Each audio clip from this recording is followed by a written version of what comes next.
धूम्रकेतुश्चेकितानः काशीराजश्च वीर्यवान् स्वरुचित्कुन्तिभोजश्च शैब्यश्च नरपुङ्गवः युधामन्युश्च विक्रान्तः उत्तमौजाश्च वीर्यवान् सौभद्रो द्रौपदेयाश्च सर्व एव महारथाः अस्माकं तु विशिष्टाये तान् निबोधद्विजोत्तमा नायका मम सैन्यस्य सैन्यार्थं तान् ब्रवीमि ते।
चैव च मे मनः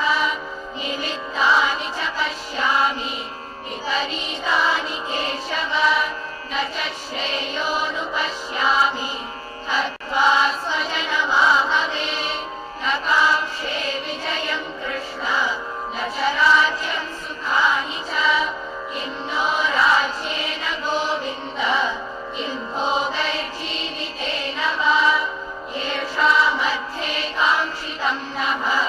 राज्यं भोगाः सुखानि च तैमेव स्थिता युद्धे प्राणां त्यक्त्वा धनानि च आचार्याः पितरः पुत्राः तथैव च पितामहाः मातुलाः श्वशुराः पौत्राः श्यालाः सम्बन्धिनस्तथा एतान् न हन्तुमिच्छामि घ्नतोऽपि मधुसूदन अपि त्रैलोक्यराज्यस्य हेतोः किं नु महीकृते निहत्यथार्थराष्ट्रान्नः का प्रीतिः स्यात् जनार्दन पापमेवाश्रयेदस्मान् तत्त्वैतानाततायिनः तस्मान्नार्हा वयं हन्तुं धार्तराष्ट्रान् स्वबान्धवान् स्वजनं हि कथं हत्वा सुखिनः स्याम माधव यद्यप्येतेन पश्यन्ति लोभोपहत चेतसः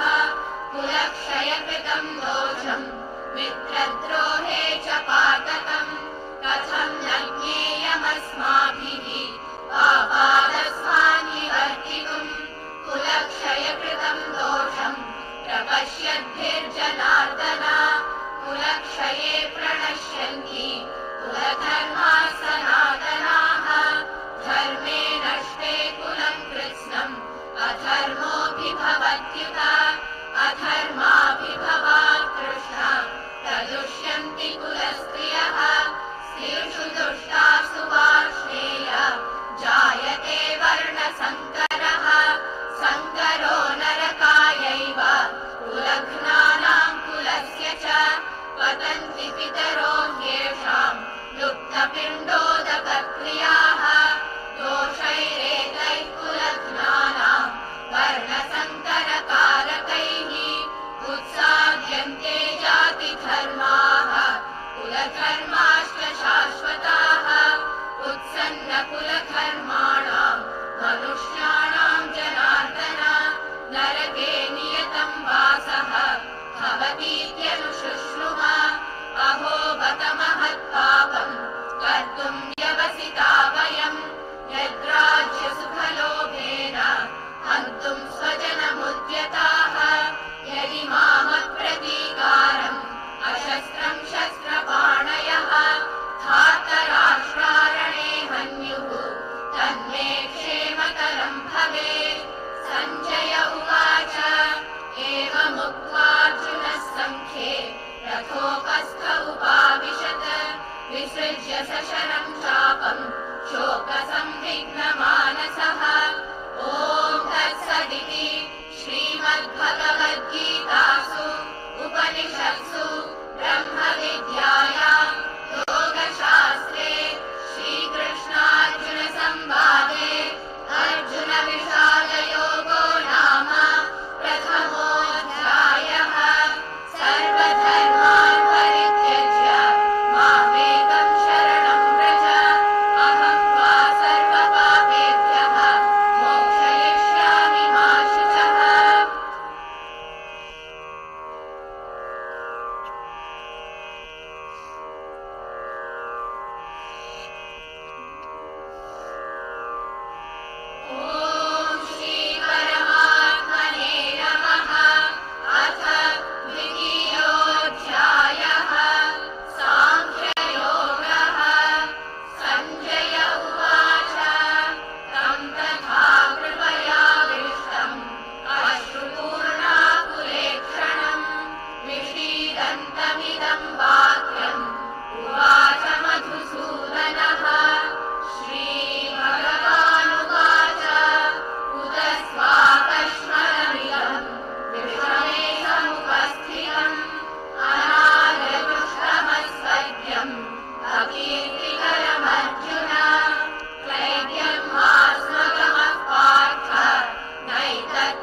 व्यथयन्त्येते पुरुषं पुरुषर्षभ समदुःखसुखं धीरं सोऽमृतत्वाय कल्पते नासतो विद्यते भावः नाभावो विद्यते सतः उभयोरपि दृष्टोऽन्तः त्वनयोस्तत्त्वदर्शिभिः अविनाशि तु तद्विद्धि येन सर्वमिदं ततं विनाशमव्ययस्यास्य न कश्चित् कर्तुमर्हति अन्तवन्त इमे देहाः नित्यस्योक्ताः शरीरिणः अनाशिनो प्रमेयस्य तस्माद्युध्यस्व भारत य एनं वेत्ति हन्तारं यश्चैनं मन्यते हतम् उभौ तौ न विजानीतः नायं हन्ति न हन्यते न जायते म्रियते वा कदाचित् नायं भूत्वा भविता वा न भूयः अजो नित्यः शाश्वतोऽयं पुराणः न हन्यते हन्यमाने शरीरे वेदाविनाशिनं नित्यं य एनमजमव्ययं कथं स पुरुषः पार्थ तं घातयति हन्तिकम् वासांसि जीर्णानि यथा विहाय नवानि गृह्णाति नरोपराणि तथा शरीराणि विहाय जीर्णानि अन्यानि संयाति नवानि देहि नैनं छिन्दन्ति शस्त्राणि नैनं दहति पावकः न चैनं क्लेदयन्त्यापः न शोषयति मारुतः अच्छेद्योऽयमदाह्योऽयम् अत्रेद्यो शोष्य एव च नित्यः सर्वगतस्थाणुः अचलोऽयं सनातनः अव्यक्तोऽयमचिन्त्योऽयम् अविकार्योऽयमुच्यते तस्मादेवं विदित्वैनं नानुशोचितुमर्हसि अथ चैनं नित्यजातं नित्यं वा मन्यसे मृतम् तथापि त्वं महाबाहो नैवं शोचितुमर्हसि जातस्य हि ध्रुवो मृत्युः ध्रुवं जन्म मृतस्य च तस्मादपरिहार्येऽर्थे न त्वं शोचितुमर्हसि अव्यक्तानि भूतानि व्यक्तमध्यानि भारत अव्यक्तनिधनान्येव तत्र का परिदेवना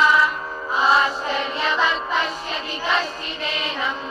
आश्चर्यवद्वदति तथैव चान्यः आश्चर्यवच्चैनमन्यः शृणोति श्रुत्वाप्येनं वेद न चैव कश्चित् देही नित्यमवध्योऽयं देहे सर्वस्य भारत तस्मात् सर्वाणि भूतानि न त्वं शोचितुमर्हसि स्वधर्ममपि चावेक्ष्य न विकम्पितुमर्हसि धर्म्याधियुद्धात् श्रेयोऽन्यत् क्षत्रियस्य न विद्यते यदृच्छया चोपपन्नं स्वर्गद्वारमपावृतं सुखिनः क्षत्रियाः पार्थ लभन्ते युद्धमीदृशम् अथ चेत्त्वमिमं धर्म्यं सङ्ग्रामं न करिष्यसि ततः स्वधर्मं कीर्तिं च हित्वा पापमवाप्स्यसि अकीर्तिं चापि भूतानि कथयिष्यन्ति ते व्ययाम् सम्भावितस्य चाकीर्तिः मरणादतिरिच्यते भयाद्रणादुकलकम् मंस्यन्ते त्वां महारथाः येषां च त्वं बहुमतः भूत्वा यास्यसि लाघवम् अवाच्यवादांश बहु वदिष्यन्ति तवाहिताः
ते सर्वकिल्बिषैः भुञ्जते ते त्वघं भावाः ये पचन्त्यात्मका